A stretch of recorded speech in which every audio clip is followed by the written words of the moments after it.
नमस्कार, PNI talk में आपका स्वागत है। मैं आपका दोस्त पवन राज और आज आपको मिलवाने वाला हूँ एक कश्मीरी पंडित, दीपक हांडू, जो कि सारस्वत ब्राह्मण हैं।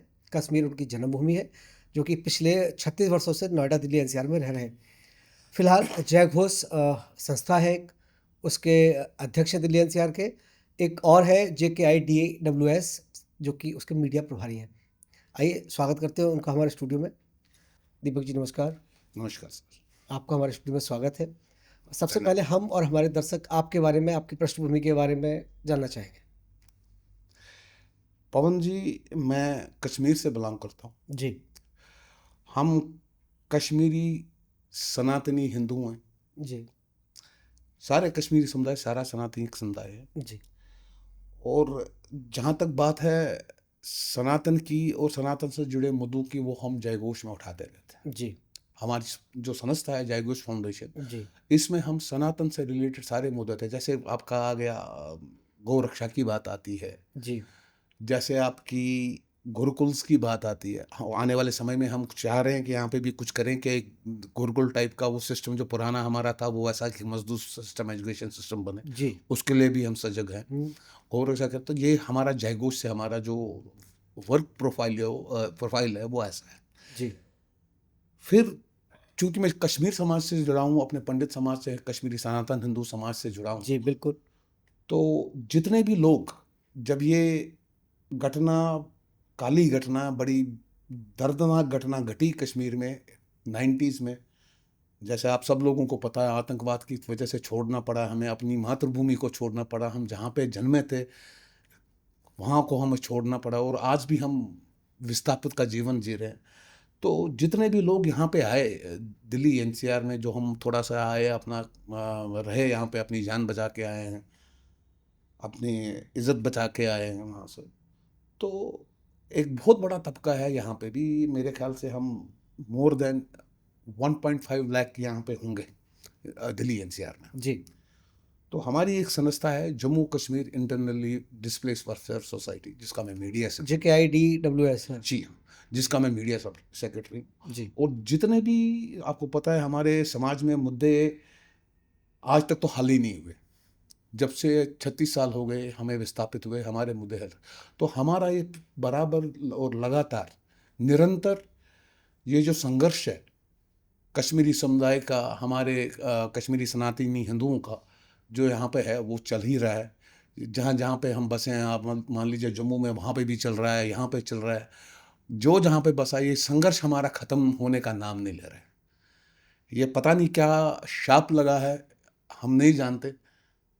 और मैं जहाँ तक ये समझता हूँ, कुछ कमज़ोरियाँ और कुछ कमियाँ, कुछ क्या बहुत हद तक हमारा जो ये विस्थापन हुआ है, ये सरकारों की गलत नीति की वजह से हुआ है। चाहे वो वहाँ की लोकल गवर्नमेंट थी, चाहे यहाँ पे उस वक्त सेंटर की गवर्नमेंट थी, जिसकी वजह से हमें, क्योंकि आतंकवाद की समस्या को उन्होंने ठीक से एड्रेस नहीं किया, और भुगतान हमें करना पड़ा। हमें अपने घर, हमें अपनी ज़मीनें, हमें अपनी जायदाद, हमें अपने बिजनेस एस्टेब्लिशमेंट, ये सब छोड़ने पड़े। जी।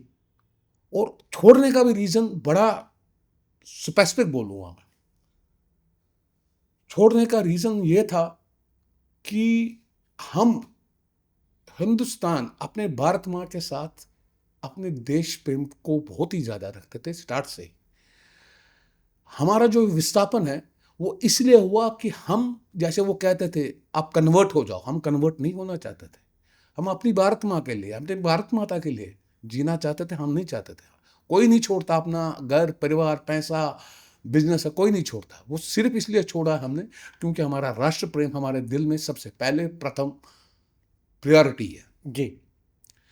तो जब हम फिर यहाँ पे आए, तो लेकिन फिर वही हमारे साथ बहुत सारी घटनाएं घटती नहीं। लेकिन आज भी हम समझते हैं कि सरकारें उस तरह से सजग हुई नहीं। आज भी हमारा वो जो होना चाहिए कि हाँ, एक सरकार का रवैया, भाई इनको थोड़ी सी मदद करके इनको रिहेबिलिटेट किया जाए या इनको खड़ा कर दिया जाए वापस, वो चीज़ें, वो इनिशिएटिव हम नहीं देख पा रहे हैं जी। किसी भी सरकार से। जी। मैं ऐसा नहीं कहूँगा किसी भी सरकार से, मैं किसी सरकार के खिलाफ नहीं हूँ, पर हकीकत यही है। जी। This is the reality. तो वो संघर्ष हमारा चल ही रहा है। बाकी जयघोष का मैंने आपको बोला है, इसमें हम सनातन से जुड़े हैं, क्योंकि मुझे ये लगता है एक हिंदू की पहचान तभी है जब वो सनातन से जुड़ा हुआ है। अगर कोई भी शख्स सनातन से नहीं जुड़ा हुआ है तो मुझे कई बार लगता है कि वाकई में हमें फिर हिंदू ही नहीं कहना चाहिए। अब वी आर ऑल सनातनी, पूरे हिंदुस्तान में हम सनातनी लोग हैं, हम सनातन पे विश्वास करते हैं। और यही वजह रही कि फिर हमने ये जय घोष चालू किया है अपना, कि जिससे हम सारे लोग जुले हैं और सनातन के लिए ही काम करते हैं और उसी के बारे में सोचते हैं। फिर जम्मू आए, जम्मू से आप दिल्ली आए। क्या परिस्थितियाँ रहीं? क्या संघर्ष का सामना करना पड़ा? कैसे आप रहते थे? क्या खाते थे? कैसे आपने रोज़गार ढूँढा? जानना चाहेंगे। हम जब आए यहाँ पे, हम जब यहाँ पे पहुँचे अपने विस्थापन के दौरान, तो हमारी एक संस्था थी यहाँ पे लाजपत नगर में। हम वहाँ पे आए और कोई हमारे पास ठिकाना नहीं था, किसी को जानते नहीं थे।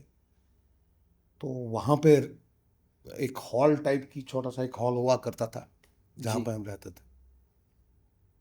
फिर धीरे धीरे वहाँ पे रश बढ़ता गया, लोग ज़्यादा तादाद में आने लगे, हालात ज़्यादा बिगड़ गए कश्मीर के।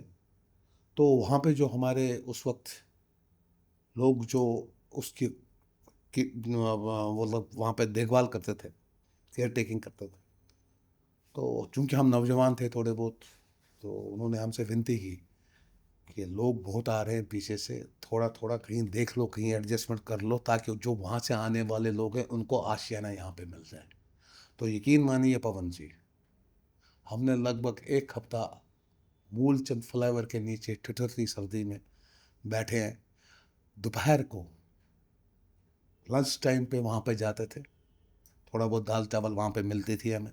जी। आज भी हम उन चीज़ों का धन्यवाद करते हैं और वाकई में हमें आज भी वो चीज़ें याद है। तो वापस मूलचंद पे आके वहीं रात को सो जाते थे। धक्के बहुत खाए, बहुत धक्के खाए हैं। और आज भी हम ये सोचते हैं, इन चीज़ों के बारे में जब सोचते हैं, तो हमें हमारे संघर्ष की कहानी जब कोई आप जैसे लोग पूछना चाहते हैं, तो हमारी आंखों में आंसू होते हैं, क्यों वो हम आज तक भी नहीं बोले, वो मंज़र आज तक नहीं भूल पाए। आज तक नहीं बोल पाए। इवन उस वक्त की ये हालात थी, अगर कोई नौजवान मैरिड था, उसके बच्चे छोटे थे, एक एक घंटा, दो दो घंटा ऑटो तक लोगों ने चलाए हैं, रिक्शाएं तक लोगों ने चलाए हैं, ताकि वो अपना परिवार पाल सके। करना पड़ा हमें मजबूरन। कश्मीरी पंडितों का संघर्ष और कष्ट भरा जीवन रहा। बिल्कुल सर, बिल्कुल कश्मकश, और आज भी कश्मकश में। जहाँ तक छोड़ने की बात है, कोई भी बंदा, कोई भी व्यक्ति अपनी मातृभूमि को छोड़ नहीं सकता, जी। लेकिन हमें विवश किया गया। विवश क्यों हुआ?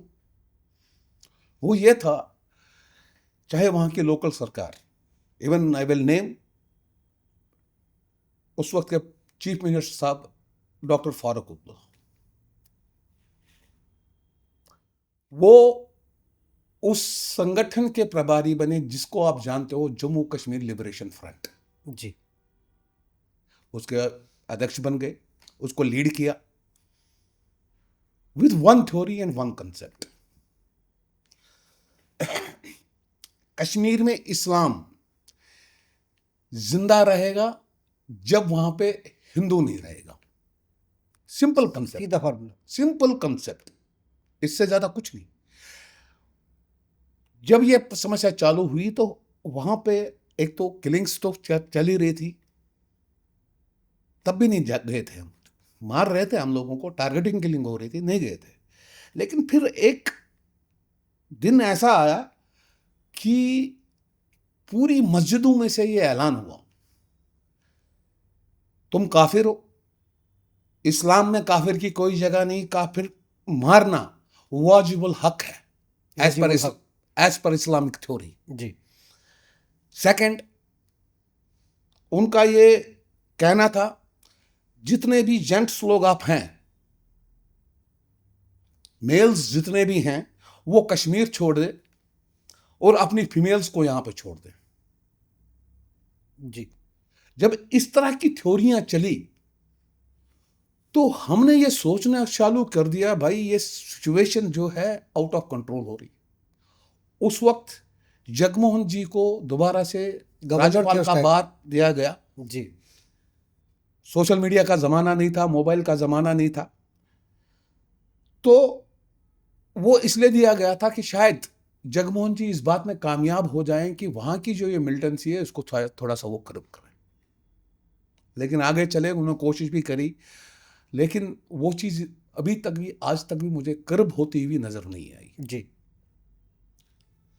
चलते चलते साल गुजर गए, सरकारें बदलती हैं, आती हैं, जाती हैं, लेकिन जितनी भी सरकारें आई, कश्मीरी पंडित और समुदाय, कश्मीरी सनातनी हिंदू को एक गिला, एक शिकवा जरूर रहेगा कि किसी भी सरकार ने हम कश्मीरियों का दर्द नहीं समझा। हम राष्ट्रवादी कश्मीरियों, जिन्होंने अपने राष्ट्रवाद के लिए अपनी मातृभूमि को छोड़ा, कश्मीर को छोड़ा, लेकिन उनके लिए आज तक कोई भी न्याय नहीं मिल पाया। सजग होकर खड़ा नहीं हुई, कोई भी सरकार। जी, आज हम देखते हैं कितने शर्मनाक बयान आते हैं।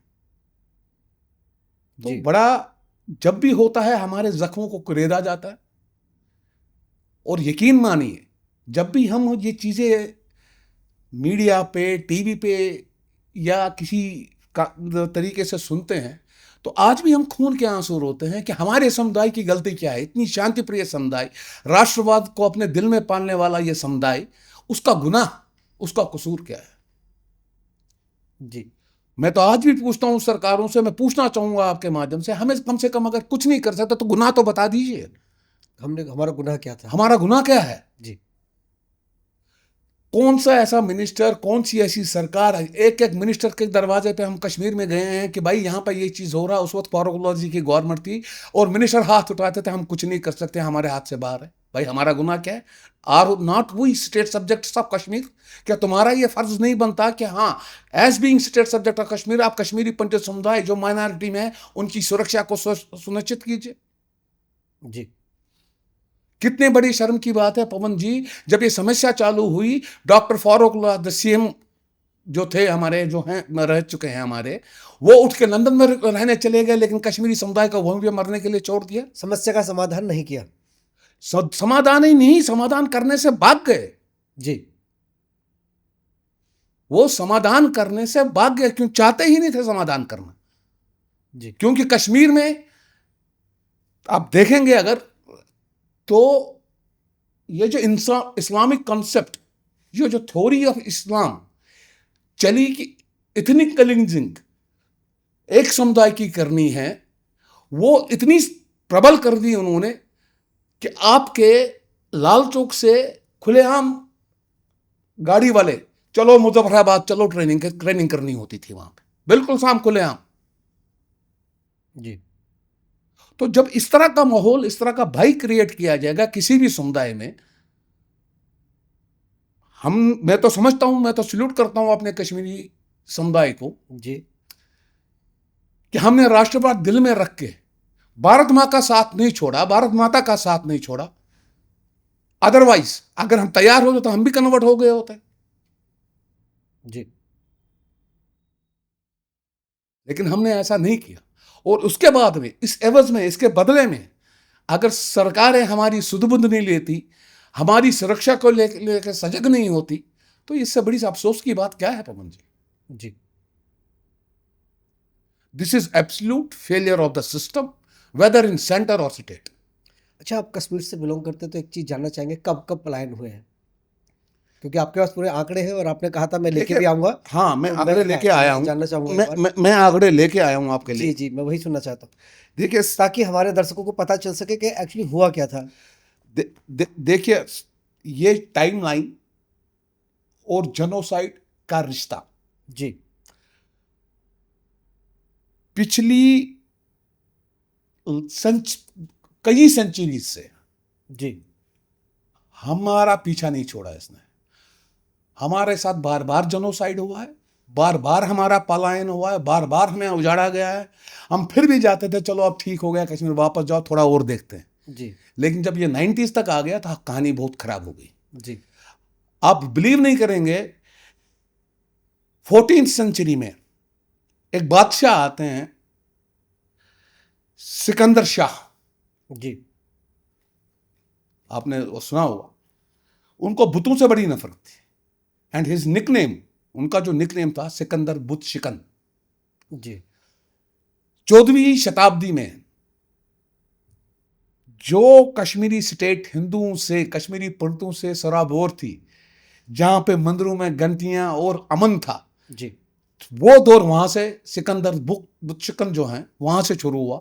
उन्होंने जुल्म करने चालू किया, तो पहला माइग्रेशन उस वक्त हुआ है। जी। फिर दूसरा माइग्रेशन आपका 15th सेंचुरी में हुआ है। जी। इस सेंचुरी में यह होता है, फतेह शाह सेकंड रूल करते हैं, जी। और उनके साथ में उनका जो एक कमांडर था जिसका नाम था शम्सुद्दीन इराकी, वो जेनोसाइड को मैनेज करता है, प्लान करता है। दोबारा से हिंदुओं के मंदिर लूटे जाते हैं, हिंदुओं को मारा जाता है, पीटा जाता है, यातनाएं दी जाती हैं। फिर हिंदू मजबूर हो जाता है कि नहीं भाई उठो, चलो यहां से निकल जाओ। ये दूसरा माइग्रेशन। जी। तीसरा आपका मुगल एरा में हुआ, जब जहांगीर और शाहजहां का ये था। उस वक्त कमांडर थे सरदार इकलाद खान, जी। जिन्होंने कन्वर्जन किए, हिंदुओं को लूटा, घरों को लूटा, संपत्तियों को लूटा, औरतों की बेहुरमती की। फिर मजबूर हुआ कश्मीरी पंडित, भाई चल दो, यहाँ हालात ठीक नहीं। ये थर्ड टाइम था। ये थर्ड टाइम। जी। वक्त बदलते हैं थोड़ा सा, क्योंकि आपको पता है सत्ताएं एक हाथ में रहती नहीं है कभी भी, और बादशाहों में भी नहीं रही। जी। तो अफगानों ने हमारे ऊपर वहां पर कश्मीर में हमला करके उस पर कब्जा कर दिया और हुकूमत जमा दी। और ये सबसे बड़ा वर्स्ट पीरियड था। सबसे ज्यादा यातना, सबसे ज्यादा बेहुरमती औरतों की, सबसे ज्यादा जुल्म गारत। आप यकीन कीजिए, 3 बार ये माइग्रेशन इससे पहले हो चुकी थी। कश्मीरी पंडित समुदाय थक चुका था। उस वक्त उन सर्दियों में उनको माउंटेन टेरेन्स में शेल्टर लेनी पड़ी, जहां पे -10 -20 तक का टेम्परेचर जाता जी। है। इतना जुल्म हुआ। ये था आपका अफगान का दौर। जी। फिर हम आते हैं फिफ्थ एक्सॉर्स पे। ये 18th सेंचुरी का एक्सॉर्स। जी। मुल्ला अब्दुल नबी, इसको मास्टर ऑफ इस्लामिक लॉज कहा जाता, शेखुल आल इस्लाम। जी। He conducted the genocide. अब यहां से 18th सेंचुरी से थोड़ा चेंज क्या होता है कि बादशाह हमारे किंग हरि सिंह जी साहब जी। डोगरा राज स्थापित कर देते हैं वहां पे। जी। थोड़ा रेस्पाइट मिलता है हिंदुओं को, मगर ये थोड़ी सी खुशी थी, ज्यादा देर तक ये भी टिक नहीं पाई। क्षण भर की खुशी थी। होता यह है कि आपका एक कुक हुआ करता था जिसका नाम था अब्दुल कादिर। अब्दुल कादिर। अब्दुल कादिर ही वॉज ब्रिटिश ऑफिसर का एक कुक था। वो प्लान करता है एक इवेंट वहां पे, जिसमें बाद में इग्निशन मिल जाता है कम्युनल राइट्स का, जो वहां पे होती हैं। वो होती है नौशहरा और बोरी कदल में। जी। और ये इतनी भयानक होती हैं कि फिर दोबारा से कश्मीरी पंडितों को जाना पड़ता है, विस्थापन करना पड़ता है। अब 90s का आता है, लेकिन यहां पे 90s से पहले मैं आपको एक चीज कहना चाहूंगा। जी। मैंने भी कहा आपसे कि ये जो जेनोसाइड का नाता है, ये जो जुल्म और सितम का नाता है कश्मीरी पंडित समुदाय से, सेंचुरीज से छूटा नहीं, इवन आज भी नहीं, पोस्ट माइग्रेशन के बाद भी नहीं छूटा है। जी। तो होता क्या है जब ये चीज होती है 1931 में, हम थोड़ा सा देखते हैं नहीं कुछ ठीक है। शेखुल्ला ने वो उस वक्त बनाई थी, मेरे ख्याल से मुस्लिम कॉन्फ्रेंस लीग जो जी। भी बनाई थी। नेहरू जी के साथ आज़ादी का दौर चल रहा था, वो चीज़ें हो रही थी, काफ़ी सारे इवेंट्स इंडिया में हो रहे थे। हमें भी उम्मीद थी भाई चलो ठीक है, अच्छा होगा। अच्छा होगा। जी। लेकिन ये बगावत जब शेखुल्ला जी में आती है, वो ये सोचते हैं कि मेरे पे डोगरा रूल, हमारे मुसलमानों पे डोगरा रूल क्यों चले। तो एक बगावत वहाँ पे जन्म लेती है। जी। तो उसके बाद में जब आज़ादी वगैरह सब मिल जाती है, सब कुछ हो जाता है, शेखुल्ला जी नेहरू जी से इस खत वत में लिखते हैं कि भाई ऐसा है, मैं यहाँ पे इस तरह बड़ा एक्टिव हूँ और मैं यहाँ पे ये इस तरह चाहता हूँ। उधर से हरि सिंह जी ये सोचते हैं कि मैं ना इंडिया से मिलूंगा ना पाइए डिसीजन में बाद में लूंगा, मैं इंडिपेंडेंट हूँ। एक्सटेंशन जिसे कहते हो डॉक्यूमेंट है। ठीक है। इस दौरान में ये भी हो जाता है आपका कि करवा लेते हैं वो जो भी। तो हम भी सोचते हैं चलो एक इंडिपेंडेंस मिली, अब शायद हम एक सही राह पे निकल पड़ेंगे, जी। हम अपनी आज़ादी से अपने मनपसंद तरीके से जी पाएंगे। लेकिन वो भी हमारा ख्वाब टूट गया जब 90 का एग्जॉडस आया। और 90 के एग्जॉडस में, 90 के जुल्म सितम में जो हमें एग्जॉडस करना पड़ा, उसमें तो मेजर रोल रहा है डॉक्टर फारूक। उसमें मेजर रोल रहा जो सज्जाद लोन के फादर साहब हैं, गनी लोन साहब जी। उनका बहुत बड़ा मेजर रोल रहा है। अब हमको एक वो गोली दी जाती है कि ये इस वजह से हुआ या उस वजह से हुआ जी। लेकिन ये कंसेप्ट, बगावत का जो कंसेप्ट डोगरा राज के खिलाफ था, वो स्टार्ट से ही हिंदुओं के खिलाफ भी था। ऑल्दो आप हैरान हो जाएंगे, डोगरा राज में जो आर्मी थी हरी सिंह जी की, उसमें सबसे ज्यादा मुस्लिम्स थे। तो न्याय मिलने की कैसे उम्मीद कर सकते थे? नहीं, बगावत करनी है उसके, वो तो उनके उनके दरबार में नौकरी करते थे, तो बगावत करने की जरूरत क्या थी? जी। When you are employed with an king, और वो भी एक उसकी आर्मी में, उसके सिस्टम में, पुलिस में, तो करने की जरूरत क्या थी? ये एक पर्सनल रंजिश को शेख अब्दुल्ला जी ने उसी वक्त बना दिया था, ये डिजाइन सेट हो गया था जी। जिसको थोड़ा थोड़ा टाइम लगते लगते थोड़ा इग्नाइट करते गए और यहां तक 90 तक बात आई तो ये बर्स्ट हो गए कि कंसेप्ट दिमाग वही है और आज भी वही है। आज आप सुनते हो बयानों को, फारूकुल्लाह साहब, उमरुल्लाह साहब, महबूबा मुफ्ती साहब, सजाद लोन साहब, जम्मू अलग होता तो होने दो, हमें क्या फर्क है, अभी जब पीछे बात चली थी। जी। तो इस कंसेप्ट को जब इस तरह से हवा दी गई तो इस चीज ने हमारे को मजबूर कर दिया सोचने पे, भाई हम रहें कहां पे रहें? या तो हमें कन्वर्ट होना, जी। या तो सरकारें बोले हम कुछ नहीं कर सकते, हो जाओ भाई कन्वर्ट, तो हमें क्या करें? तो हम कन्वर्ट हो जाते हैं, फिर वो क्या करें फिर? लेकिन वो हमारा मन नहीं मानता क्योंकि हमारे अंदर में राष्ट्र प्रेम पड़ा हुआ, हम नहीं कर सकते ये चीजें। जी। और शायद यही त्रासदी है और शायद यही इलफेट है कश्मीरी पंडित की कि उसके अंदर में राष्ट्र प्रेम ही इतना बड़ा पड़ा हो, वो राष्ट्रद्रोह कर नहीं सकता। तो वही वजह थी, हम 90s में जब यहां पे आए तो हमने सोचा चलो पहले तो हम विस्थापित हुए वहां पे, फिर सरकारें फिर फेल हो गई, वो वहां पे वो ठीक ही नहीं कर पाए उस सिस्टम को, तो आज सरकारें वो भुगत नहीं है। ये सरकारों की तो कमी है। आपने क्या दिया, 370 हटा दिया, पार्लियामेंट में नैरेटिव चला दिया है, तह दिल से एक एक कश्मीरी पंडित समुदाय बीजेपी और संघ से बहुत बढ़िया रिश्ता रखता है। हम अपने यशस्वी प्रधानमंत्री जी को सल्यूट करते हैं एटलीस्ट, इस बात के लिए तो बिल्कुल ही हम उसी वजह से जुड़े हैं उनके साथ में। उनका जो राष्ट्र प्रेम अपनी भारत माँ के लिए है, जो वो कदम अपनी भारत माता के लिए उठाते हैं, जो वो उन्होंने करके दिखाया भी है, जिसमें हम कहते भी हैं लोग 56 इंच का सीना है, हम कहते हैं मोदी जी, आदरणीय मोदी जी, हमारे ऑनरेबल प्राइम मिनिस्टर साहब, हम आपका सीना 224 इंच का शुद्ध, लेकिन हमारी थोड़ी सी सुध-बुध तो लीजिए। जी। हम आज भी खून के आंसू रो रहे हैं, आज भी हमारे पास वो, आप देखिए ना, हमसे कई लोग ये भी कहते हैं, पॉलिटिशियंस का कई बार जवाब भी आता है, आप तो आ गए यहाँ पे सेटल हो गए, आपने मकान बना लिया, फ्लैट बना लिया।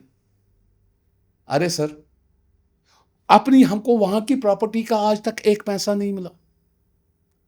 अपनी थोड़ी बहुत मेहनत करके कुछ करके हमने अगर कोई जुगाड़ किया, आज की तारीख में आसान नहीं है। दिल्ली जैसे शहर में, एनसीआर, कहीं पे भी आपको घर लेना आसान नहीं है, आपको बैंक की वो लेनी पड़ती है, लोन लेना पड़ता है, हेल्प लेनी पड़ती है।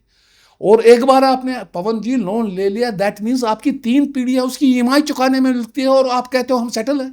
This is shame on you. जी। मतलब एक बंदा अगर आज की तारीख में 60-70 लाख रुपए का फ्लैट बैंक से लोन लेके लेता है और 70,000 रुपए की किस्त भरता है वहां पे, उसकी 3 पीढ़ियां इन्वॉल्व हैं और उसको ये भी नहीं पता कि क्या वो पूरा चुका पाएगा या नहीं चुका पाएगा। जिस दिन EMI रुक जाएगी, घर उससे छीना जाएगा, और आप कहते हैं हम लोग सेटल हैं। जी। आप लोगों को किसी की जरूरत नहीं है। कैसी चीजें हैं ये सरकार जो चला रही है?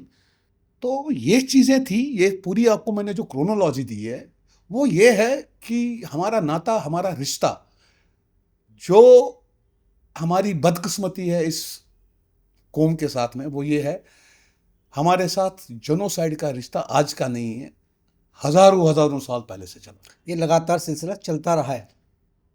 और मुझे समझ में आज तक भी नहीं आया वाई टारगेट इस कश्मीरी सनातनी, कश्मीरी पंडित ही टारगेट क्यों रह रहा है इसमें। क्या मैं आज आपसे सवाल पूछूं एक? जी। जब आपको ये, और इसमें कुछ झूठ नहीं है, यू कैन फाइंड इट।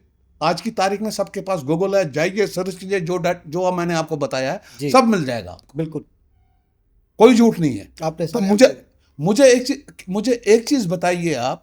आज आपसे ये सवाल है, क्या इन सरकारों को ये अभी तक भी महसूस नहीं हो रहा है 2026 में कि नहीं भाई, इस कम्युनिटी को अगर थोड़ा बहुत, ये खत्म हो चुकी है, जीरो पे आ चुकी है ऑलमोस्ट, इसको बचाया जाए, इसको थोड़ा खड़ा किया जाए।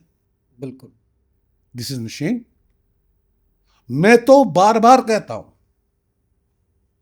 क्योंकि ये गवर्नमेंट्स की नाकामयाबी रही है, गवर्नमेंट्स की गलतियां रही हैं, किसी भी हो, this is a national shame.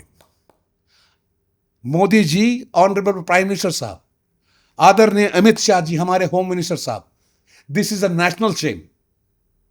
और क्या ये नेशनल शेम का जो दाग भारत माता की दामन पे लगा है, आप यशस्वी होके उसको मिटा नहीं सकते क्या? और वो तभी मिटेगा जब आप इस कश्मीरी पंडित समुदाय के लोगों को थोड़ा बहुत इनको सहारा दोगे, वरना नहीं मिटेगा। जी। This is for granted. हम बात कर रहे थे जेनोसाइड की, तो क्या स्थितियां रही थी उस टाइम, और आपके परिवार में भी कोई घटनाक्रम हुआ था कि पड़ोस के लोगों ने ही आके कुछ? हर परिवार में हुआ साहब। जी, वो जानना चाहेंगे थोड़ा हमारे दर्शक। जितने भी कश्मीरी पंडित परिवार हैं, जी। सब परिवारों में ऑलमोस्ट, जी। आप 90% पकड़ के चलिए, जी। कोई ना कोई अपना सगा मारा गया है बाय मिलिटेंट्स, बाय टेररिस्ट। कोई इससे अछूता नहीं है, कोई इससे बचा नहीं है। जहां तक मुझे याद है, इससे पहले मैं अपना कोई वाकया सुनाऊं, अपने रिश्तेदार का कोई वाकया सुनाऊं। जी। जी। जी बिल्कुल। आपको याद होगा या आपको पता होगा, हमारी एक बहन को मिलिटेंट्स द्वारा, टेररिस्ट द्वारा रेप किया गया, और उसके बाद लकड़ी के आरे पे लेके बीच में से चीर दिया गया, और एक हिस्सा यहां पर फेंका गया, एक हिस्सा यहां पे फेंका गया। जी। आज भी जब हम ख्याल में वो चीज सोचते हैं ना, रूह कांप वो जाती है। पीड़ा होती है। वो मैं आज भी जब कभी हम सोचते हैं कि वो उसके परिवार वाले, उसके बच्चे या उसके रिश्तेदार, जब भी उसकी बरसी आती होगी तो वो क्या करते होंगे। जी। पीछा नहीं छोड़ती हैं ये घटनाएं, पीछा नहीं छोड़ती हैं साहब। जी। और ये इस तरह सरला भट्ट, सरला भट्ट जी। जो एक नर्स होने के नाते पेशेंटों के लिए सजग काम करते, और मना कर दिया उसने कि मैं कश्मीर नहीं छोड़ूंगी, मैं पेशेंटों का काम करूंगी, मुझे भगवान ने इस सेवा के लिए रखा हुआ यहाँ पे। और उस वक्त के डॉक्टर गुरु, जो हेड थे वहां पे मेडिकल इंस्टीट्यूट के, उन्होंने सांठ गांठ करके सरला भट्ट को मरवा दिया। तो ऐसे हालात में कैसे हम अपने दर्दों को, अपने दुखों को दबा के रखें? छलक के आते हैं बाहर। मेरे सगे मामा जी रात को खाना खा रहे थे, पूरा प्लान्ड वे में उन्होंने ये किया कि रात को गांव की बिजली बंद कर दी गई। जी। जब अंधेरा होता है वहां पे, क्योंकि सर्दियों की रातें होती है, अंधेरा, गुप अंधेरा होता है वहां पे, बिजली काट दी गई पूरे गांव की। मिलिटेंट आए और उन्हें देख के, वो खाना खा रहे थे, 9 बजे का टाइम था, खाना खाना चालू किया था, रात को डिनर करना चालू किया था। दरवाजे पे नॉक हुआ, he was asked to come outside. वो बाहर आए तो उन्होंने पूछा, हाँ जी बताओ, छोटे थे एज में, बताओ बच्चों क्या बात है, आपको हमारे साथ चलना है। He refuse that. उन्होंने थोड़ा फोर्स किया, उनको पकड़ के खींचने की कोशिश की, क्योंकि बेसिकली मतलब गांव में जमीन ज़राअत के साथ आदमी होता है, रोज मेहनत करता है, तो थोड़ा उनमें वो था ठीक कि है। वो उसको ज्यादा खींच नहीं पाए। देन वंस दे मतलब उनको लगा कि ये हमारे साथ नहीं आएंगे, दे शॉट हिम डेड। इतने में मेरी मामी जी वो चिल्लाई, वो बाहर आई, तो उनके पे 2 फायर के वो मिस हो गए, वो 2 फायर मिस हो गए। तो हर परिवार के साथ ऐसी कहानियां जुड़ी हैं साहब। सर्वानंद प्रेमी जी, डू यू नो उनको कैसे मारा गया, क्या तरीका था उनको मारने का? जी। उनको और उनके बेटे को उनको पकड़ा गया, उनके माथे पे हम क्या चाहते हैं आजादी कील ठोकी गई, बेटे पे भी और उनके भी। नीलकंठ गुंजू साहब जो जज थे, उनको मारा गया हरि सिंह इंस्टीट्यूट में, बिल्कुल ओपन। तो ऐसा कौन सा परिवार है जो हर कोई परिवार, और इसी बात का हमें अफसोस है, इतनी कुछ झेलने के बाद भी हमारी सरकारों को समझ नहीं आता। This is really a shame. दर्दनाक इतिहास, कहानी ये जो आज आज भी हमारे दिल दिमाग में घर करे हुए। सर घर क्या, हम तो निकल ही नहीं पाते हैं इनसे। सर आप समझ सकते हैं, हमारे हिंदू रीति रिवाजों के हिसाब से हमने हर साल किसी ना किसी का श्राद्ध आता है, और जब हमारे अपनों का आता है, हम तो खून के आंसू रोते हैं। जी। हम तो खून के आंसू रोते हैं। ये हमारे जीवन में ऐसा क्या श्राप लग गया कि हमको हमारे साथ ऐसा क्यों हुआ, भगवान ने क्या कर दिया हमारे ऐसा साथ? फिर हम कई बार ये सोचते हैं नहीं भगवान की कोई गलती नहीं, और जो हकीकत भी है ये उन सरकारों का निकम्मापन है। जो सरकारें यहाँ पे भारतवर्ष में रह के हमारे समुदाय के लिए कुछ नहीं कर सकते। सिंपल सी बात है, हम कोई मर्जी से थोड़ी ना आए हैं सर। जी। This is a forcible migration, ये हम पे थोपा गया है। जी। तो हम कोई अपनी मर्जी से तो आए नहीं है, और किसी को ये अच्छा भी नहीं लगता वो अपना घर बार छोड़े, अपनी मातृभूमि को छोड़े, वो अपनी मर्जी से आए। जी। और बल्कि इससे तो मैं कहूंगा एक गलत मैसेज जाता है पूरे दुनिया में, पूरे ग्लोब में। ये मैसेज गलत मैसेज है, ये माइग्रेंट है। What do you mean by this, ये माइग्रेंट है? Why do not you say we are migrants because of terrorism? जी। This is forcible migration which we are facing. This is genocide. आज भी हम इतने सालों से लड़ रहे हैं कि हमारे माइग्रेशन को जेनोसाइड का दर्जा दिया जाए, क्यों नहीं दे रही है सरकारें? जी। क्या शर्म आ रही है उसमें? क्योंकि आप अगर ये कह देंगे जेनोसाइड है, आप इंटरनेशनल लॉज के हिसाब से इनको जो कुछ भी करना वो करना पड़ेगा, और आप बच रहे हैं। जी। आप आज की तारीख में बयानात को देखिए, फारूक अब्दुल्ला जी कहते हैं हुआ तो हुआ, जेनोसाइड हुआ तो हुआ। आजकल ऐसे ऐसे बयान आ रहे हैं, कश्मीरी पंडित आना नहीं चाहता। अरे जब हमको आना होगा हम आएंगे ना, पहले माहौल तो बनाओ।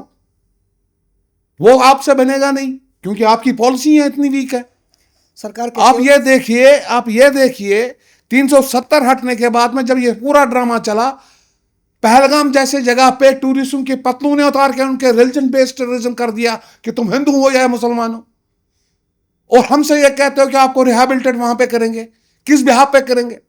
और खाली एक इंसिडेंट नहीं है, अमरनाथ यात्रा होती है, बस पे फायरिंग होती है, और बस वाले ड्राइवर वाले की अक्लमंदी की वजह से वो लोग थोड़े बहुत बच गए और गुजरात पहुंच गए। आप कहते हो 370 हट गया, कुछ नहीं, कश्मीर ठीक चला। कहां चला है ठीक कश्मीर? तो ये मान लिया जाए कि धारा 370 हटने के बाद भी कश्मीर में अभी तक हालात नहीं सुधरे। कोई हालात नहीं सुधरे साहब।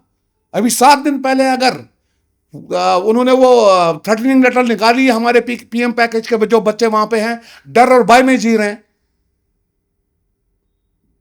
कुछ नहीं निकला है। पीएम पैकेज में जॉब दी गई है, फोर्सली कहा गया कि आपको वहीं रहना होगा। बॉन्ड रिटर्न में लिया गया। मैं आज भी कहता हूं और सरेआम कहूंगा और कुछ चैनल के माध्यम से कहूंगा, जी।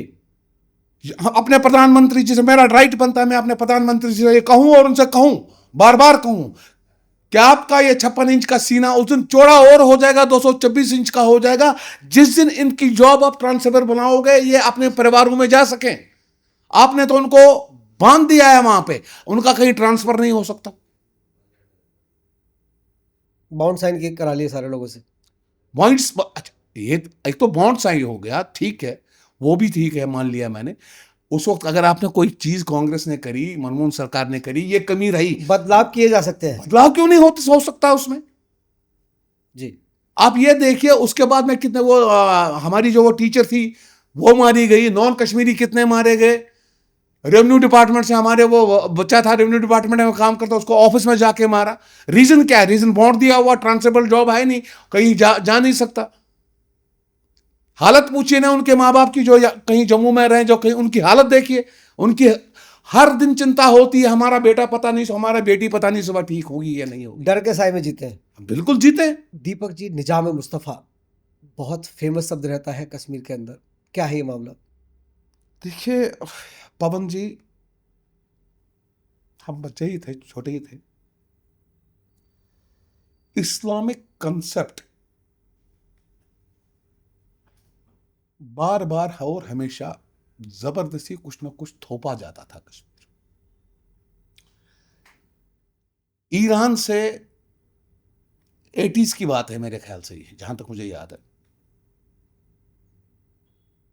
खुमैनी साहब जो अपने ईरान के वो थे, वो जब वहां पे आए, कश्मीर में विजिट करने आए, तो वहां की जामा मस्जिद, जो बहुत बड़ी मस्जिद है और जहाँ पे जुम्मे की नमाज पे सारे मुस्लिम लोग वहाँ पे जाना चाहते हैं, नमाज पढ़ना चाहते हैं, वहाँ पे आते हैं और वहाँ पे एक बयान देते हैं, उस भाषण देते हैं। उस भाषण में निज़ाम मुस्तफ़ा जब वो जो कहते हैं,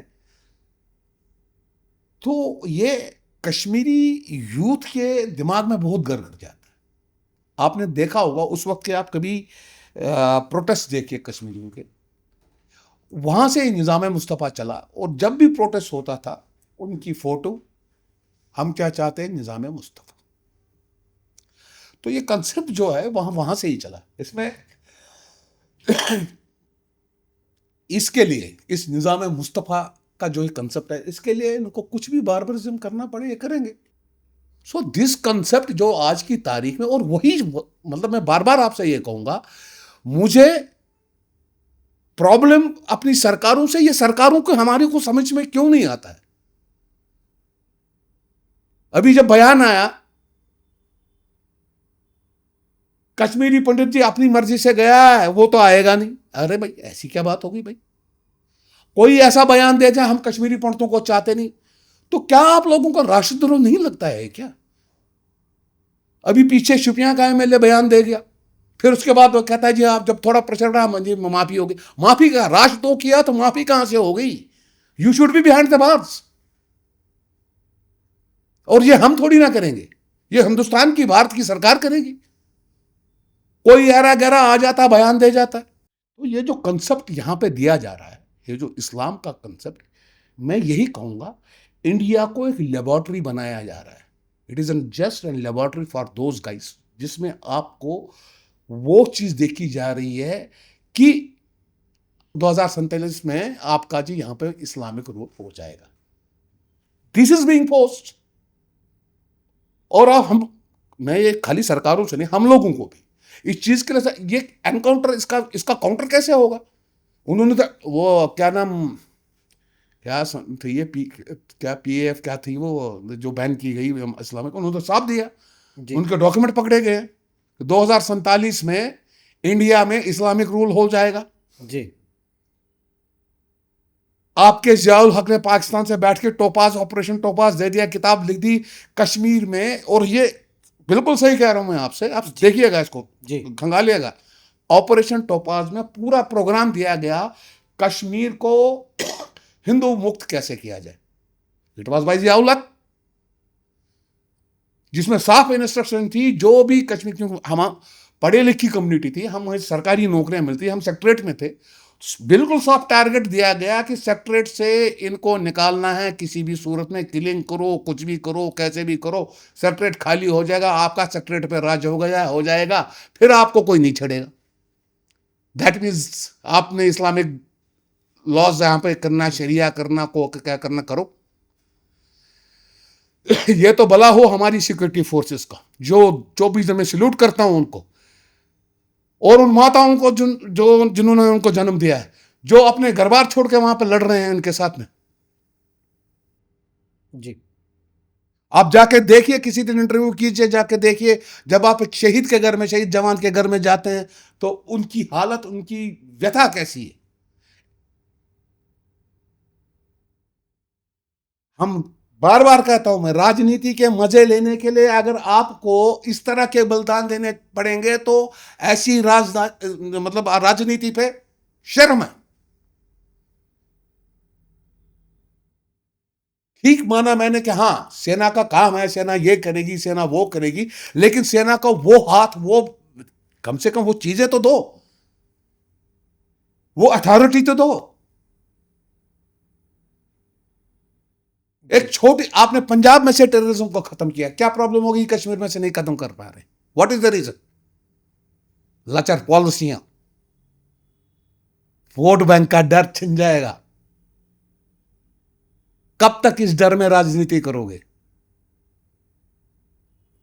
उभर के बाहर आना पड़ेगा। मैं योगी जी को प्रणाम करता हूं, सल्यूट करता हूं। उन्होंने अगर एक बार ठान लिया कि मेरे यूपी में से क्राइम खत्म होना चाहिए, वो खड़े रहे और डटे रहे, हार्डली मैटर्स। मोदी जी, ये चीजें करनी पड़ेगी। ऑनरेबल होम मिनिस्टर साहब, करना पड़ेगा। प्लीजिंग अपीजिंग पॉलिसी को छोड़ना पड़ेगा। तो ये चीजें ऐसी हैं, ये बिल्कुल आज की तारीख में भी मैं वाकई में सल्यूट करता हूं अपने ऑनरेबल प्रधानमंत्री जी को। मैं ये कहता भी हूं, मानता भी हूं। और हम बीजेपी क्या, मतलब उनके कंसेप्ट से भी बड़े प्रभावित हैं उससे। लेकिन इस तरह के करने वाले समय में इस तरह के कदम उठाने पड़ेंगे। अगर आपके वो नेता जो सोकाल्ड नेताज हैं कश्मीर में, जम्मू कश्मीर में, जो गलत बयानी करते हैं, उनको राजद्रोह में बुक करना चाहे वो कितना भी बड़ा हो, पुट दम बिहाइंड द बार्स। जिस तरह यासीन मलिक को आपने देर सवेर डाल दिया, उस तरह उनको उठा के डाल दो, ये समस्या खत्म हो जाएगी। Once the message in the people goes कि भाई हमारे नेता को भी छोड़ा नहीं गया, ऐसा नहीं गया, तो एक बाइक अपने आप खड़ा हो जाता है। ये दिन ब दिन बयान देते जा रहे हैं और उनको उकसाते जा रहे हैं। तो ऐसे एक्शंस आनी चाहिए। अच्छा, पीछे एक मामला हुआ था माता वैष्णो देवी एक्सीलेंस ऑफ कॉलेज का, तो कुछ सीट्स को लेकर था विवाद, क्या था वो? विवाद, सबसे पहले मैं आपसे सवाल पूछूं, जी। जितनी भी मुस्लिम यूनिवर्सिटीज हैं जी। उनका जो पैटर्न ऑफ एडमिशन है जी। या प्रोटोकॉल जो भी एडमिशन के हैं, जी। That is 50% religion based reservation. Yes. अब सवाल आपसे है, Shri Mata Vaishno Devi university college of medical excellency, ये क्या है जी? सनातनी है। अब जी। इसमें रिजर्वेशन किसका होना चाहिए? ऑब्वियसली सनातनियों का होना चाहिए। दूसरी बात, वैष्णो देवी का जो बोर्ड बना है, ट्रस्ट जो हमारा बना है, श्राइन बोर्ड। SMBD, जी। श्री वैष्णो माता वैष्णो देवी श्राइन बोर्ड, श्राइन बोर्ड। ये इस कॉलेज की मदद करता है, हर साल 6 करोड़ रुपया देता है। जी। ओपन है, खोलिए आप। ठीक है। ठीक है जी। अब आपको ये फाइनेंस भी करता है। अब फिर इसके बाद में आपका हॉस्पिटल है, माता वैष्णो देवी हॉस्पिटल, जो आप वहाँ जम्मू में हैं, वो उसको भी फंडिंग देते हैं। जी। अब इस जगह पे, माता वैष्णो देवी की जगह पे जो तीर्थ यात्रा चलती है, वो जी। हमारे सनातनियों की आस्था है, हम जाते हैं, बिल्कुल। अपना जो भी यथाशक्ति होती है हम करते हैं, and we are highly thankful to श्रद्धालुस। तो क्या अब हम ये उम्मीद भी नहीं करें कि अगर आपने 50 मेडिकल सीटें देनी है, कम से कम 25 तो हमें दो, हमारे बच्चों इतना को तो दो। हक है। इतना हक है ना। बिल्कुल। अब चालाकी क्या करी हमारे जो ये उमर अब्दुल्ला साहब हैं, लिस्ट बनी, लिस्ट लेकर आई, उसमें मेरे ख्याल से 43 बंदे जो कश्मीर से थे, मोहम्मदन समाज से, एक 7 सीटें थी उसमें, एक से एक कुछ करके ये थोड़ा हिंदू 2-4 जो भी डाल दिया, ये कर दिया। 43 एक तरफ चलेगी। अब बच्चों ने जब ये देखा तो बच्चों ने बोला ये हमारे साथ बहुत ज्यादती है। जी। लेकिन बच्चे भी क्या करें, बच्चों ने थोड़ा प्रोसेस करने की कोशिश की तो वो सरकारों ने लाठीचार्ज चला दिया, किसी के घुटने तोड़ दिए, किसी मतलब का। अपने हक की मांग मत करो। हाँ। तो जब ये मसला ज़्यादा सीरियस हुआ तो संघर्ष समिति और मैं यहाँ पे जयघोष से लगे। संघर्ष समिति भी अपना काम कर रही थी। तो हमारा मीटिंग एक हुआ जयघोष में, जिसमें हमने ये डिसाइड किया कि we will file RTI even to the LG साहब आल्सो, जी। कि इसका एडमिशन का क्राइटेरियन क्या है। जी। दूसरी बात जो सबसे बड़ी और मेजर बात थी जो हमने उसमें लिखी आरटीआई, वो ये थी कश्मीरी मुसलमानों को अपने, हमें बच्चों से नफरत नहीं है, हम वो भी हमारे बच्चे हैं, लेकिन क्या हिंदुस्तान में मेरिट सिर्फ कश्मीरी, उन्होंने कहा मैंने मेरिट के ब्याह पे दिया है। तो सवाल यह उठाया गया, क्या मेरिट के ब्याह पे सिर्फ कश्मीर में से मेरिट निकला मुसलमानों का? पूरे हिंदुस्तान में मुसलमान लड़कों का मेरिट ही नहीं है क्या? यही क्यों?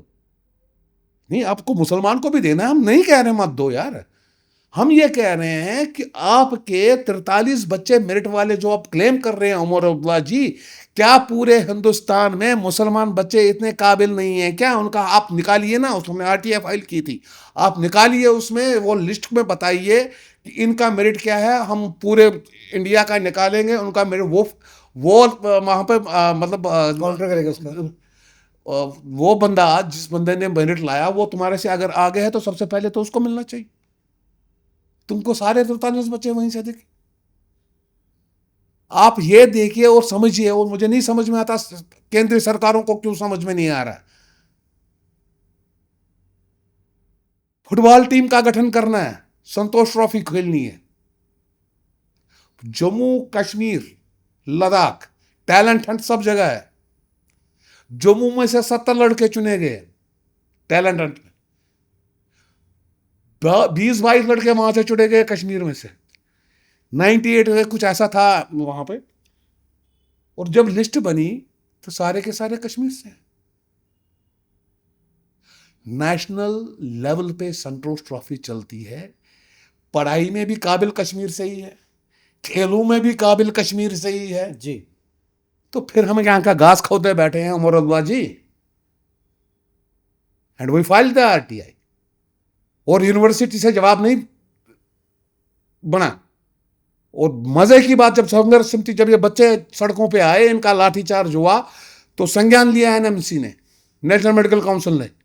और जब उन्होंने वहां पे देखा तो वहां पे तो बेसिक सिस्टम ही नहीं है। मतलब आप अगर डॉक्टर कल को भेजोगे भी वो गलत डॉक्टर होगा। जब वहां पे उसके पास इंफ्रास्ट्रक्चर नहीं है तो वो सीखेगा क्या? उसको डाइसेक्शन करना कहां पे, कैसे करेगा? जी। तो कितना बड़ा खेल तुम पूरी देश के साथ खेल रहे हो। सभी के साथ खिलवाड़ हुआ है बिल्कुल हो रहा चाहे है, वो खिलाड़ी हो चाहे वो छात्र हो। बिल्कुल हो रहा है। और मैं बता दूं आपको, जी। ये आज बिल्कुल हैरानियां मैं कह रहा हूं कि हाँ, हम कभी भी आज के बाद ऐसे ऑर्डर्स को नहीं मानेंगे। हमें सड़कों पे उतरना पड़ेगा, हम उतरेंगे। उमर अब्दुल्ला जी, वी विल कीप ऑन, जितनी देर तक आप सही पॉलिसी लेके नहीं आओगे, वरना आपका राज करने का कोई हक नहीं है। अब हक के लिए आंदोलन होगा। बिल्कुल होगा। अब कश्मीरी पंडित चुप करके नहीं बैठेगा, कश्मीरी समुदाय चुप करे, और हिंदुस्तान का समुदाय, हिंदुस्तान की जनता भी चुप करके नहीं बैठेगी। कहां तक ऐसी राजनीति करोगे आप? फारूकुल्लाह जी वहां पे बैठते हैं, एक बयान देते हैं, यहां पे बैठते हैं दूसरा बयान देते हैं, जबान बदल देते हैं। कहां तक चलेगा ये? अब नहीं चलेगा। हमने बहुत कुर्बानियां दी हैं, आपके बाद, आज के बाद हम ऐसा नहीं, और भी देनी पड़ेंगी, देंगे। अरविंद केजरीवाल ने एक बयान जारी किया था, या उनकी कैबिनेट में एक प्रस्ताव लाया गया था कि कश्मीरी पंडितों के आधार कार्ड लिए जाए, उनको सिस्टम में लाया जाए, अपडेट किया जाए। तो उसे कैसे देखते हैं आप, और क्या हुआ था उसमें? मैंने कहा ना, हमारे कश्मीरी पंडितों के साथ पता नहीं क्या मतलब ग्रहण लगा है इन सरकारों की वजह से। विवेक जी एक डायरेक्टर हैं आपके, उन्होंने कश्मीर की समस्या, क्योंकि है ही है, उनको भी जब ये लगा कि यार कश्मीर की समस्या इतनी हो गई है, इन लोगों के साथ कुछ होने, तो उन्होंने एक मूवी बनाई, कश्मीर फाइल्स, जी। जिसकी प्रधानमंत्री जी ने देखने के बाद तारीफ भी की। भाई वाकई कश्मीरी पंडितों के साथ ये हुआ है, ये हमने देखा है, ये बड़ा भयानक हुआ है, और अच्छी फिल्म है। टैक्स फ्री कर दिया इसको, ठीक। जी। तो हमारे केजरीवाल, अरविंद केजरीवाल जी। उस वक्त दिल्ली के मसीहा थे। जी। उनको इतनी बुरी लगी, असेंबली में इस फिल्म के अगेंस्ट में चिल्लाने लगे, जो आपने देखा होगा, वो विजुअल्स आपके जी। सामने जी। पड़े होंगे। देखा है देश ने। देखा है ना। बिल्कुल। अब यहाँ से क्या रंजिश होती है, और बाई चांस की बात है, उसके कुछ देर के बाद दिल्ली का इलेक्शन है, वो काम चल ही रहे हैं। बीजेपी की सरकार काफी देर से आई नहीं दिल्ली में, और लोगों में एक रोष था अरविंद केजरीवाल जी के प्रति। तो इन्होंने जाते जाते ये तुगलकी फरमान, जिसे आप कहते हैं, जैसे ना पुराने बादशाह निकालते थे, जी। वैसे उन्होंने एक फरमान निकाला, all Kashmiri Pandit should submit Aadhaar cards who are taking this benefit of government scheme जो भी। अब जब ये हुआ तो हमने थोड़ा उनको टच किया। उस वक्त वो भी उनकी क्या है, वो लेडी, नाम भूल गया, वो चीफ मिनिस्टर भी जो थी बाद में। ये अभी आप रेखा प्रेजेंट। आपकी आप आपकी ओके, अतीसी अतीसी। उनको भी टच करने की कोशिश की थी, क्योंकि उस वक्त तो केजरीवाल जी फंस गए थे थोड़ा सा, तो वो नहीं मिल पाई, पर उनको भी रिप्रेजेंटेशन गई है हमारी। तो उन्होंने क्या, हमने इनसे ये कहा, आपने 92 तक जब ये प्रॉब्लम कश्मीर में शुरू हुई, जी। एक समुदाय वहां से भाग के आ रहा था, यहाँ पे गवर्नमेंट की वजह से उन्होंने काउंटर खोला कि जितने लोग यहाँ पे आएंगे इनका एक डाटा मेंटेन रहेगा, एक रजिस्ट्रेशन की गई, जिसमें ये पूछा गया आप कहाँ से आए हो। जब हमने कहा हम वहाँ से आए, हमें एक कार्ड दिया गया, yes he is a Kashmiri migrant, वो एक कार्ड हमें मिला, रजिस्ट्रेशन कार्ड मिला। तो थोड़ा आगे चले, थोड़ा सा वो कैश सिस्टम, भूल मामूली सी कैश सिस्टम चालू हो गई। अब जब ये आधार वाली चीज़ आई, उससे पहले इन्होंने 92 में रजिस्ट्रेशंस को स्टॉप किया, अब कोई नई एंट्री रजिस्ट्रेशन नहीं होगी। नहीं। जी। ठीक, जी। चलता रहा। जब यह ऑर्डर निकला, इससे पहले उन्होंने एक कमी की, अपने डेटा अपडेशन को कभी नहीं किया इन्होंने। जी। They didn't updated the data. हाँ, सरकार के पास कोई अपडेट आंकड़े नहीं है इसके। नहीं, आप आंकड़े हो या ना हो, लेकिन उन्होंने नहीं किया, दे डिडंट डिड इट। चलता रहा, और अचानक से जब ये आया, तो हमने ये इनसे कहा कि भाई हम एक चीज करते हैं, आपको आधार कार्ड देते हैं, हमें कोई प्रॉब्लम नहीं, we do not have any problem, we will give you the Aadhaar card जो हमारा करंट स्टेटस फैमिली का है। भाई जब मैं आया था, मैं बच्चा था, या जब मैं आया था मैं जवान था, मेरी उसके बाद शादी हुई, मेरे बच्चे हुए, वो कहाँ जाएंगे, उनको तो चढ़ाओगे ना यार, सिस्टम तो यही कहता है ना। रिकॉर्ड मेंटेन करना पड़ेगा आपको। तो सीधी सी बात है। तो हमने ये कहा जो भी हमारे आधार कार्ड हैं एज पर करंट स्टेटस हम दे देंगे, उसमें कोई दिक्कत नहीं है, we don't have any problem. लेकिन उन्होंने रिलीज नहीं किया। फिर एलजी साहब अपने सक्सेना साहब से मिले, उन्होंने भी आश्वासन दिया, नहीं आपका केस जेन्युइन है, आप सही बात कह रहे हो, तो देखते हैं इलेक्शन हो जाए तो कर लेते हैं जो कुछ भी। तो लकली ये चेंज हुआ, गवर्नमेंट चेंज हुई, तो हमारी ऑनरेबल, मैं बड़ा रिगार्ड करता हूँ और मैं उनको अपनी बड़ी बहन की तरह मानता हूँ, रेखा गुप्ता जी, हमारी दिल्ली की सीएम। जी। इनसे मेरी 6-7 मुलाकातें हुई हैं। इन्होंने जब हमारी समस्या को समझा, तो उन्होंने कैबिनेट से भी अपना कैबिनेट नोट को ओके किया, कैबिनेट से ओके करवाया। तो ये सब चीज़ें चल रही हैं अभी। ये इसमें अभी मिनिस्टर ऑफ होम अफेयर्स में उसका भी हम देखते हैं क्या रहता है, कैसे रहता है। तो प्रॉब्लम जो ये है, जब मैं 90s में यहाँ पे आया, मान लीजिए मेरी उम्र थी 25 साल। जी। आज क्या है जी, मेरी उम्र 90s में अगर मेरी 25 साल थी, तो आज 36 साल हो गए, मेरी उम्र है जी 61 साल। जी। ठीक है जी, 61 साल में बंदा रिटायर हो गया, इतनी हिम्मत रहती नहीं, ये बीमारियां घर कर जाती हैं। तो इस टाइप के लोग उस वक्त 92 में रजिस्टर्ड थे। आज आपने इनका फंड रोक दिया। ये क्या आपको समझ में नहीं आ रही कि आप इनको दवाइयों के लिए तरसा रहे हो, जो थोड़ा बहुत पैसा उनको मिलता था जिससे ये अपनी दवाइयां खरीद सके? क्या ये शर्म सरकारों को नहीं आ रही? क्या सरकारों के पास कितना फंड है ये? कितना है? 1 करोड़, 2 करोड़, 3 करोड़, 4 करोड़, 5 करोड़। क्या सरकारों के पास ये फंड देने के लिए हम 2 साल से तड़प रहे हैं? 2 साल से वो समाज जो आज बूढ़ा हो चुका, जैसे उस वक्त का रजिस्ट्रेशन आप देखिए, काउंट देखिए, उस वक्त हम 22,000 रजिस्टर्ड फैमिलियां थी यहाँ पे। वेरिफिकेशन नहीं हुई, कुछ लोगों ने होता है, कुछ लोगों ने गलत किया, कुछ किया, वो सब करते करते 1840 फैमिलियों की रजिस्ट्रेशन टोटल है। इनको ये फंड आता है। जिनकी उम्र, जो बूढ़े हो गए, जो एक्सीडेंट में कभी ग्रस्त, जो बीमार हैं, वो इससे अपनी दवाई करते थे, दवा दारू को जो भी करनी है, जो भी दवाइयाँ लेनी है, वो थोड़ा बहुत उसको मेंटेन करते आते थे। इस वजह से आज अपने वो सहारा भी छीन लिया। तो वही पहले वाली बात, अगर सरकारों की समझ में ये नहीं आ रहा है तो समुदाय क्या करे, वो समाज क्या करे? आपसे पूछता हूं मैं, उनको क्या करना चाहिए?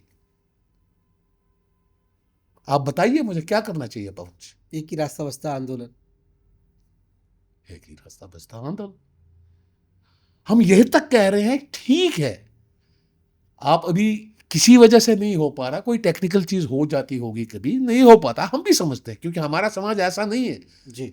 हम लकीर के फकीर नहीं, हम आप दूसरों की समस्या भी समझते हैं। जी। लेकिन कम से कम उसको रेप्लिकेट करके उसको बताइए कि यहां पे समस्या आ रही है, यहां पे कुछ हो रहा है, ये दिक्कत है यार। आज भी हम लड़के हैं 2 साल से, और आपको शायद बड़े अफसोस के साथ मैं कहना चाहूंगा, आपको पता है मैं अपने फिगर्स हमेशा रेडी रखूं। जी। मोर देन 100 पीपल, 127 के आसपास का आंकड़ा है ये, जो हमारा 2 साल में, क्योंकि उनको मेडिकल हेल्प बेचारों को मिली नहीं, वो दवाई खरीद नहीं पाए, जिनकी डेथ हुई है इन 2 सालों में, बिकॉज ऑफ वो अपनी केयर नहीं पा पाए, अपनी हेल्थ की केयर नहीं पा पाए। आज की तारीख में हम कश्मीरी पंडित दिल्ली एनसीआर में या कहीं पे भी, आपको पता ही है, हमारा एवरेज 3 घर में एक फैमिली, आप किसी नर्सिंग होम में जाओगे, वहां पर कश्मीरी पंडित एडमिट होगा। लाखों का रुपयों का खर्चा कहाँ से करेगा जब आपने इसकी मदद भी रोकी? वो दवाई खाने के काबिल नहीं है तो मरेगा तो और क्या करेगा? जी बिल्कुल। एंड रियली, फिर एक बार ये कहूंगा, this is shameful on behalf of the governments. And let me tell you one thing, आज की तारीख में कश्मीरी पंडित समुदाय खाली आतंकवाद से ग्रस्त नहीं है, बाहरी आतंकवाद, पाकिस्तानी आतंकवाद से ग्रस्त नहीं है। कश्मीरी पंडित जो है यहाँ पे समुदाय, जितने भी भारत में इस वक्त थोड़े बचे कुचे हैं, they are facing a political genocide. This is a political genocide. अगर हम बात करें आपकी संस्था की तरफ से केंद्र सरकार और राज्य सरकार से कुछ मांग करने की, अपनी अपील करने की, अपनी बात रखने की, तो क्या कहना चाहेंगे? मेरी सबसे बड़ी बात यही है कि अगर वाकई में सरकारों को ये लगता है कि इस समुदाय के साथ खड़ा होना चाहिए, तो कोई भी जो मदद हो वो कंडीशनल हो। जैसे हम रिहेबिलिटेशन की बात करते हैं, डोंट मेक इट कंडीशनल, जैसे आपने किया है पहले भी, पीएम पैकेज दिया, कंडीशनल बना दिया। वैसे हालात आज तक भी नहीं दिख रहे हैं। हम वहाँ के स्टेक होल्डर्स हैं, कश्मीर हमारा है और हमारा ही रहेगा, हम भी मानते हैं, हम भी जानते हैं, और हम जाने भी नहीं देंगे।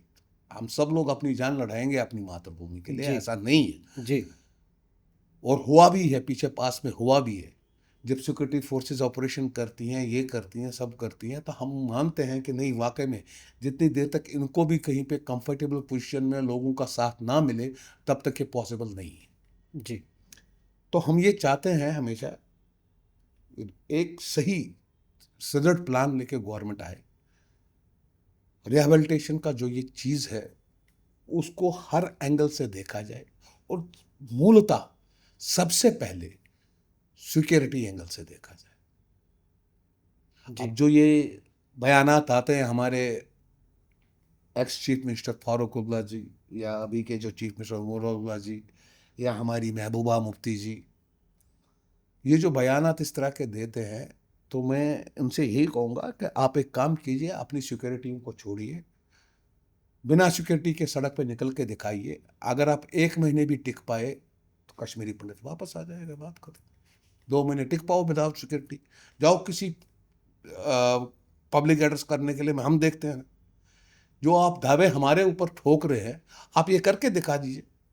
2 3 4 5 6 महीने आप सेफ हैं, ठीक है, भगवान आपको भी सेफ रखे, हम यही दुआ करेंगे। तो हम हमारे अंदर भी वो कॉन्फिडेंस आ जाएगा, भाई ठीक है, हमारे ये नेता लोग अब अगर सिक्योरिटी के, हिंदुस्तान की सिक्योरिटी, भारत की सिक्योरिटी लेके घूम रहे हैं, एक एक बंदे के साथ 30-30 बंदे लगे हुए हैं, जिस दिन ये आज़ाद होकर घूमेंगे, इनके अगर बगैर घूमेंगे तो हमें भी समझ आ जाएगा कुछ हालात ठीक हुए हैं, वरना कैसे माने।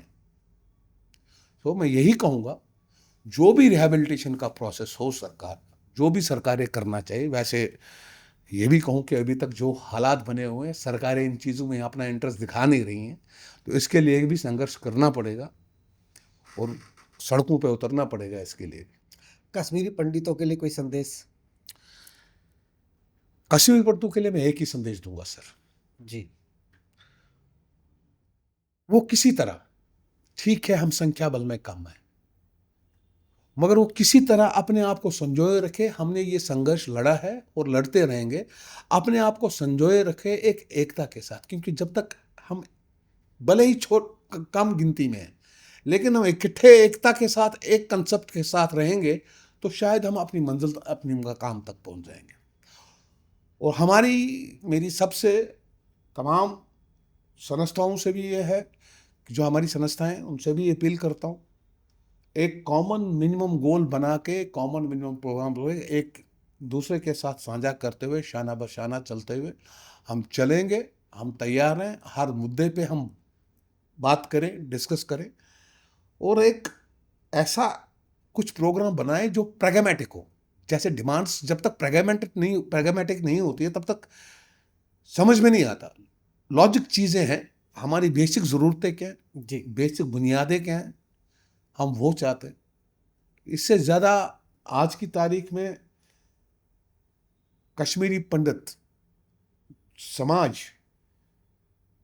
जो इस विस्थापन की वजह से इतनी चीज़ें झेल चुका है, तो शायद ये चीज़ तभी दूर होगी जब एक यूनिटी के साथ में, एक साथ होकर इस कंसेप्ट पे काम किया जाए। और मेरी तमाम लोगों से विनती है, तमाम लोगों से मैं ये विनती करूँगा, वो ये करें। हमारे संघर्ष की लड़ाई बहुत लंबी है, बहुत लंबी है।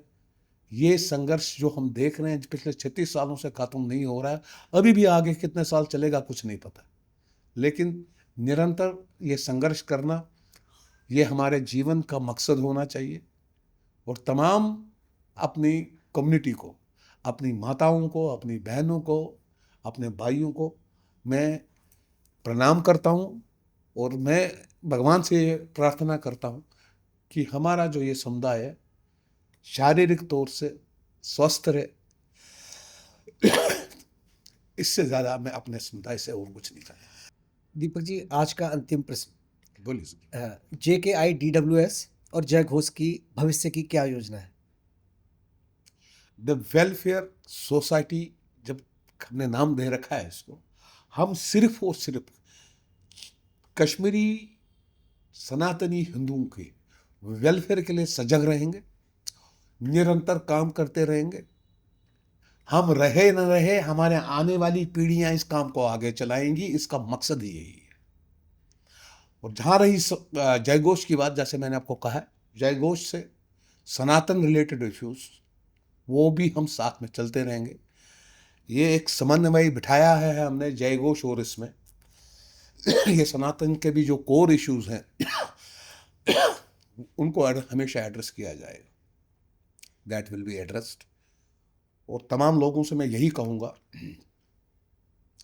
जो ये हमारी Jammu Kashmir internally displaced welfare society है, ये हमेशा अपने जीवन के हम अंत तक इस संस्था से जुड़े हैं और जुड़े रहेंगे, और आप लोगों के लिए काम करते रहेंगे। दीपक जी, हमने आपके माध्यम से कश्मीरी पंडितों का दर्द सुना और एहसास हुआ कि क्या त्रासदी रही होगी, कितना कुछ झेला होगा कश्मीरी पंडितों ने। तो अच्छा लगा, और दर्शकों ने जाना होगा कश्मीरी पंडितों का दर्द क्या था। आपकी भविष्य की योजनाओं के लिए हमारी शुभकामनाएं। आपने अपना कीमती समय दिया, उसके लिए बहुत बहुत धन्यवाद। और दर्शकों से कहना चाहूँगा, देखते रहिए PNI टॉक।